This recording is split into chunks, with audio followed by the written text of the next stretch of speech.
بسم اللہ الرحمن الرحیم۔ السلام علیکم ورحمۃ اللہ وبرکاتہ۔ الحمدللہ رب العالمین والصلاة والسلام علی اشرف الانبیاء وخاتم المعصومین، اما بعد۔ ناظرین کرام، طلحہ احمد قادری افضلی خلیفہ مجاز آستانہ علیہ نیک آباد مراڑیہ شریف آپ سے مخاطب ہوں۔ دورہ تفسیر القرآن کی ایک اہم ترین نشست میں ایک بار پھر ہم حاضر ہیں۔ اللہ تعالیٰ قرآن فہمی کا جذبہ اور شوق عطا فرمائے۔ گزشتہ چند ویڈیوز کے اندر ہم نے سورۃ الفاتحہ کو مکمل کیا۔ آج سے ہماری جو آغاز ہے وہ سورۃ البقرہ شریف کا آغاز ہوگا۔ سورۃ البقرہ قرآن مجید فرقان حمید کی سب سے بڑی سورہ مبارکہ ہے۔ یہ مدنی سورت ہے کہ جو ہجرت کے بعد نازل ہوئی، اور اس کے اندر 286 آیات طیبات ہیں اور 40 رکوع پر یہ مشتمل ہے۔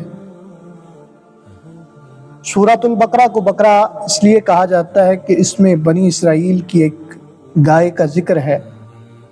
اسی مناسبت سے، اسی وجہ سے اس کو بقرہ کہا جاتا ہے۔ تو یہاں بس آپ کو صرف انٹرو کروایا۔ انشاءاللہ جب وہ آیات طیبات آئیں گی تو میں انشاءاللہ مکمل تفصیل کے ساتھ آپ کو گائیڈ کروں گا۔ اللہ تعالی ہمیں سمجھ کی توفیق عطا فرمائے۔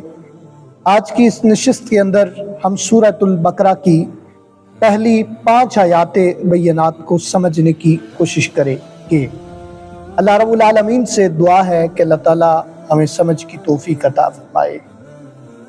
بسم اللہ الرحمن الرحیم، اللہ کے نام سے شروع جو نہایت مہربان رحم والا۔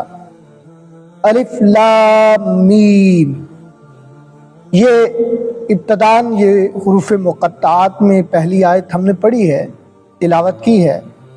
یہ حروف مقطعات میں سے ہے۔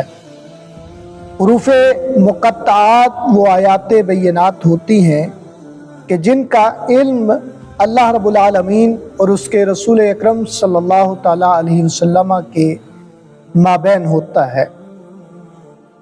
اور ایک آیات وہ آیات ہیں کہ جن کو آیات متشابہات کہا جاتا ہے۔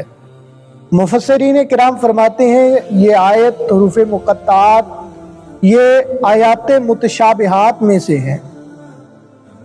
اس کے معنی کو ذاتی طور پر صرف اللہ تعالیٰ کی ذات برکات جانتی ہے، اور حضور نبی پاک صلی اللہ تعالیٰ علیہ وسلم کو اس کا علم اللہ تعالیٰ نے عطا فرمایا ہے۔ علامہ قاضی بیضاوی رحمۃ اللہ تعالی علیہ تفسیر البیضاوی کے اندر لکھتے ہیں، فرماتے ہیں خلفائے راشدین کی مراد یہ ہے کہ یہ حروف اللہ اور اس کے رسول کے درمیان یہ ایک راز، اسرار و رموز ہیں۔ اس سے آپ صلی اللہ علیہ وسلم کے سوا کسی اور کو سمجھانا مقصود نہیں ہے۔ اب یہاں پہ قرآن مجید فرقان حمید کی ابتدا پہلی آیت ہم نے تلاوت کی، یہ حروف مقطعات میں سے ہے۔ تو حروف مقطعات کے متعلق میں نے آپ کی خدمت میں یہ بات عرض کی کہ یہ ایک قسم کا راز ہے کہ جو اللہ اور اس کے رسول کے درمیان ہے۔ آگے ارشاد فرمایا ذالک الکتاب لا ریب فیہ ھدی للمتقین، وہ بلند رتبہ کتاب کوئی شک کی جگہ نہیں اس میں ہدایت اور ڈر والوں کو۔ اس آیت مبارکہ میں ایک بات یہ معلوم ہوتی ہے، واضح ہو جاتی ہے کہ قرآن کے اندر شک کرنے والا بندہ دائرہ اسلام سے خارج ہو جاتا ہے۔ اب ایک لفظ کی تو کیا، ایک اعراب کی غلطی بھی، ایک اعراب کا تردد بھی، شک بھی بندے کو دائرہ اسلام سے خارج کر دیتا ہے۔ شک ہے تو اس کو اپنی کم سمجھی کی وجہ سے ہے۔ فرمایا کہ اسی لیے تو رب نے اگلی آیات جو آئیں گی اس میں ارشاد، ایک جگہ پہ ارشاد فرمایا وَإِن كُنتُمْ فِي رَيْبٍ مِّمَّا، اگر تمہیں اس کتاب کے اندر جو کتاب ہم نے تمہاری طرف अपने महबूब करीम सल्लल्लाहु ताला अलैहि वसल्लम के ज़रिए नाज़िल की है। अगर तुम्हें इस किताब में ज़र्रा बराबर भी शक है तो ले आओ ना वो किताब, तो ले आओ इस किताब जैसी एक सूरह मुबारका। इस किताब के अंदर जो सूरतें हैं, जो सूरह मुबारका हैं, उन जैसी एक अदना और कम अल्फाज पे मुश्तमिल कोई कुरान की आयत ले आओ, कुरान की सूरत ले आओ, तो हमारे चैलेंज को कबूल करो। लेकिन 1400 साल से भी ज़ायद का अरसा गुजर चुका, आज तक नबी रहमत सल्लल्लाहु अलैहि वसल्लम के कल्ब अनवर पर नाजिल होने वाली इस किताब का एक लफ्ज भी नहीं बदल सके, एक एराब भी बदला नहीं जा सका। फरमाया कि ज़ालिकल किताबु ला रैब फीही हुदल लिल मुत्तकीन, इसमें हिदायत है डर वालों को। मुत्तकीन के मानी, मुत्तकी के माना है डरने वाले, खशियत इलाही को अपने कल्ब पर और अपने जिस्म पर नाफिज करने वाले। तकवा दो तरह का होता है, एक होता है जिस्मानी तकवा और एक है कल्बी तकवा। जिस्मानी तकवा ये है कि बंदा गुनाहों से बच रहा है और नेकियां करने का नाम। कल्बी तकवा ये है कि अल्लाह के प्यारों की ताजीम करे, जो अल्लाह रब्बुल आलमीन की प्यारे हैं उनकी ताजीम करना, उनके आसार की, तबर्रुकात की ताजीम करना, इसे कहते हैं ये कल्बी तकवा है। कि कुरान मजीद फुरकान हमीद में सूरह हज में अल्लाह ताला ने इरशाद फरमाया, वमन युअज़्ज़िम शाइरल्लाहि फइन्नहा मिन तक़वल क़ुलूब, तो ये तकवा के करीब है, दिल के तकवा के करीब चीज है। तो फवलिल मुत्तकीन, डर वालों को। अब मुत्तकीन में सबसे पहली फहरिस्त जिनके सामने, जिनकी मौजूदगी में ये कुरान मजीद फुरकान हमीद की आयात नाज़िल हो रही है, सबसे पहला मुजदा, सबसे पहले ये बात, ये आयत मुबारका का ये टाइटल उन पे फिट आता है कि जो सहाबा इकराम रिज़वानुल्लाहि अलैहिम अजमईन की जमात है। हुदल लिल मुत्तकीन, फरमा ये किताब नबी करीम सल्लल्लाहु अलैहि वसल्लम के कल्ब अनवर पर नाजिल हो रही है और आका अलैहिस्सलातु वस्सलाम सहाबा को ये पढ़कर सुना रहे हैं। तो पता चला कि जो पहली जमात है, जो पहली क्लास है हुजूर नबी पाक सल्लल्लाहु अलैहि वसल्लम की, ये उनसे हिताब है।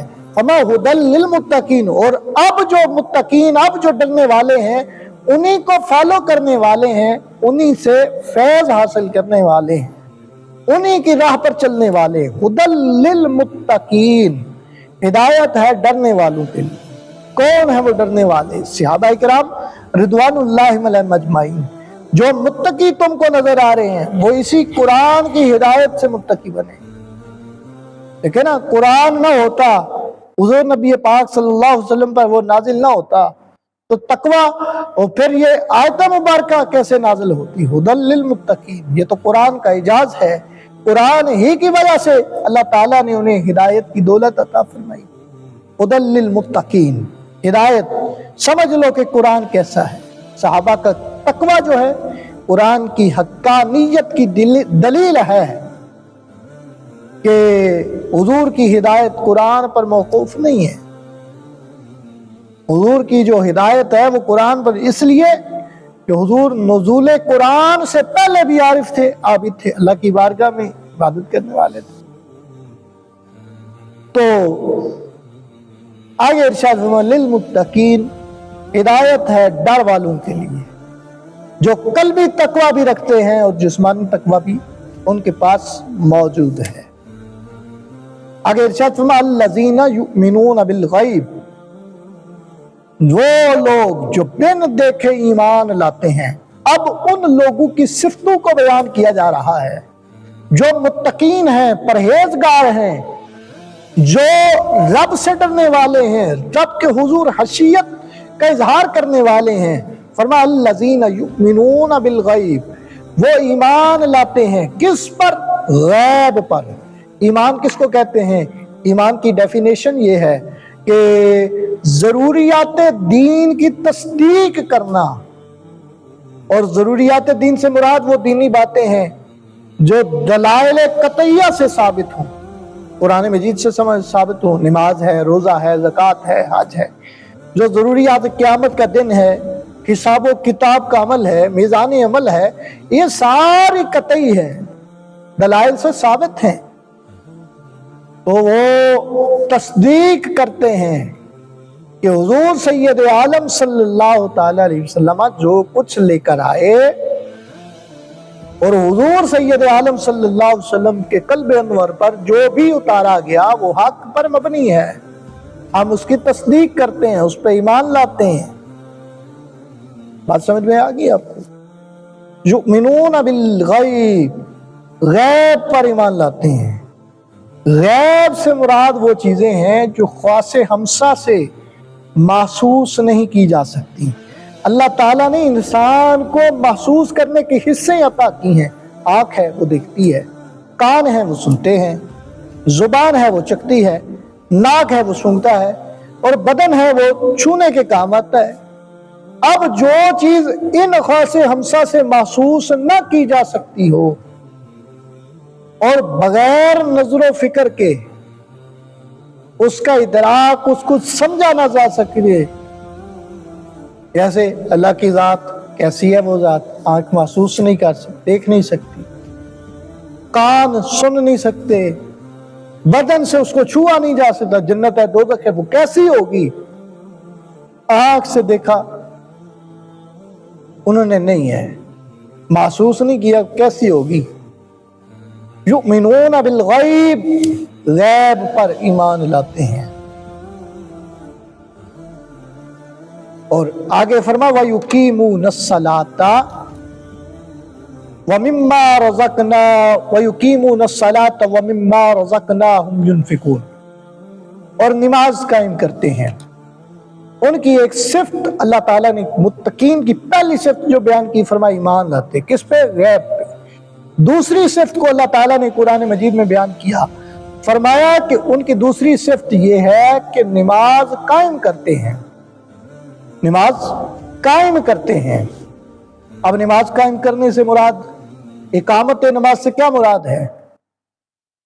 اقامت نماز سے مراد یہ ہے کہ نماز کو پابندی کے ساتھ پڑھنا، مکمل خشوع وضو کے ساتھ اس کو پڑھنا، پورے آداب کے ساتھ، جماعت کے ساتھ اس کو پڑھنا، نماز کو معاشرے میں رائج کرنے کی کوشش کرنا ہے، کوئی بے نماز نہ رہے۔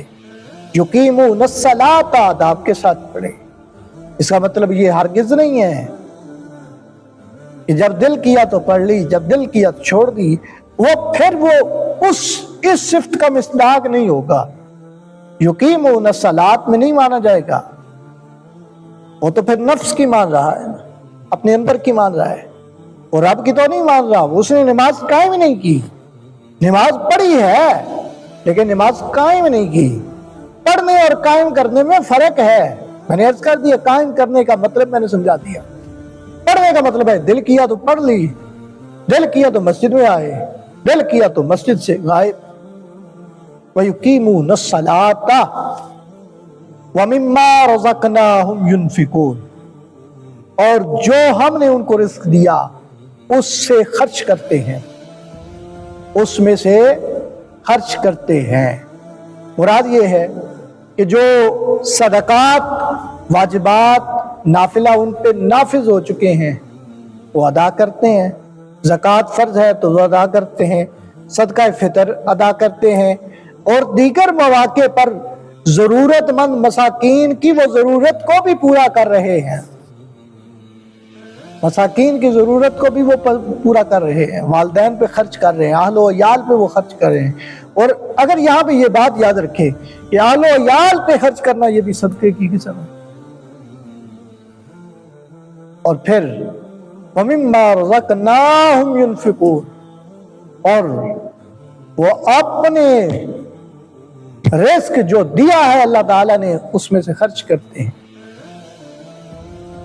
وَالَّذِينَ يُؤْمِنُونَ بِمَا أُنزِلَ إِلَيْكَ، اور وہ ایمان رکھتے ہیں اس پر جو ہے محبوب آپ کی طرف اتارا گیا، وَمَا أُنزِلَ مِن قَبْلِكَ، اور محبوب جو آپ سے پہلے اتارا گیا، उन्ज़िला इलैका से मुराद कुरान मजीद फुरकान हमीद है, और मिन कब्लिक से मुराद तौरात है, ज़बूर है, अंजील है, दीगर आसमानी सहाइफ हैं। और यहाँ पे भी आप याद रखें, ये आयत मुबारका भी हुज़ूर सैयद आलम सल्लल्लाहु अलैहि वसल्लम की खत्म नबूवत पर दलालत करती है कि ये आयत बताती है कि अल्लाह के महबूब अल्लाह के आखिरी रसूल हैं। हुज़ूर सैयद आलम सल्लल्लाहु अलैहि वसल्लम के बाद कोई रसूल नहीं आएगा, कोई रसूल नहीं आएगा, ये आयत बता रही है। आगे इरशाद फरमा बिल्लाहिरती हम यूकिनून, और आखिरत पर वो यकीन रखते हैं। आखिरत से मुराद जब रूह कब्ज़ से अंसरी से परवाज कर गई तो अब ये आखिरत की मंजिलें शुरू होगी। कब्र है, ये भी आखिरत है, कब्र के हालात हैं, वो भी है। हज़रत इसराफील का वो सूर फेंकना है, फूंकना है, वो भी आखिरत है। दोज़ख से बचने वाले, ओ क़यामत है, हशर है, नशर है, हिसाब है, किताब है, हौज़े कौसर है, मीज़ान अमल है, ये सब कुछ आखिरत के, वो आखिरत पे यकीन रखता है कि मेरा हिसाब होना है। इसराफील अलैहिस्सलाम ने सूर फूंकना है, अमाल का वजन किया जाना है। अगर मैंने नेक अमाल किए तो जन्नत की अब्दी नेमतें मेरे हिस्से में आएंगी, और अगर बुरे काम किए तो रब पकड़ेगा भी मुझे। आगे इरशाद फरमा उलाइका, ये निशानियां बयान करने के बाद फरमा उलाइका अला हुदम मिर रब्बिहिम, यही लोग हिदायत पर हैं। जिनकी निशानियां ये बयान की हैं वो हिदायत पर हैं, और हिदायत ही रब की तरफ से उन्हें मुयस्सर आई है। गोया कि सबसे बड़ी नेमत रब की बारगाह से ईमान के बाद हिदायत मिल जाए, ईमान के साथ अमाल सालिहा की तौफीक मिल जाए। फमा उलाइका अला हुदम मिर रब्बिहिम व उलाइका हुमुल मुफ्लिहून, और यही मुराद को पहुंचने वाले हैं। फमा कामयाब बंदा जो है ना, जन्नत को पाने वाला, दोज़ख से बच जाने वाला, वो बंदा है जिसका अकीदा दुरुस्त है, जिसका अकीदा दुरुस्त है और अच्छे अमाल उसके पास मौजूद हैं। अगर अकीदा दुरुस्त नहीं, अमाल जितने मर्जी अच्छे हों, तो वो अमाल उस बंदे को जन्नत में लेके नहीं जाएंगे। और अगर अकीदा दुरुस्त है लेकिन अमाल में कोताहियां करता रहा, तो ये रब का फजल होगा, रब की मेहरबानी होगी कि वो उसे जन्नत में दाखिल कर दे। अकीदा तो ठीक है ना, ईमान तो ले आए ना, ईमान बुनियाद है।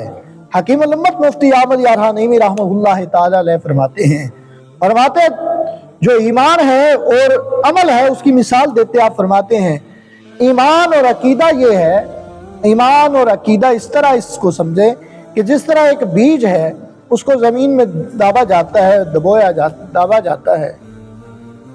दिया जाता है, तो अगरचे वो बिल्कुल तंदुरुस्त है तो उससे उम्मीद की जा सकती है इसे फल अच्छा लगे। अगर बीज ही खराब हो तो उम्मीद बंदा लगा के बैठ जाए, पानी भी देता रहे, गोडी भी करता रहे, तो क्या उससे अच्छी फसल हासिल हो सकेगी? नहीं हासिल हो सकेगी। आप कहेंगे इससे हासिल नहीं हो सकेगी, इसकी वजह क्या है जनाब? उसकी वजह सिर्फ और सिर्फ ये है जनाबे वाला, उसकी वजह ये है कि बीज ही दुरुस्त नहीं था। इसी तरह अगर अकीदा दुरुस्त ना हुआ तो फिर जो अकीदे वाला बीज तुमने डाला है वो कैसे तुम्हें जन्नत में अमाल के जरिए जन्नत में लेके जाएगा? तो ये चंद बातें, 5 आयत तय्यबात हमने आज तिलावत की हैं। अल्लाह रब्बुल आलमीन की बारगाह में दुआ है कि हमें इस सिलसिले को आगे इस्तकामत के साथ आगे बढ़ाने की तौफीक अता फरमाए। कल इंशाअल्लाहुल अज़ीज़ अगली 2 आयत के बारे में हम गुफ्तगू करेंगे। तब तक के लिए हमें इजाज़त दीजिए। अस्सलामु अलैकुम व रहमतुल्लाहि व बरकातुहू।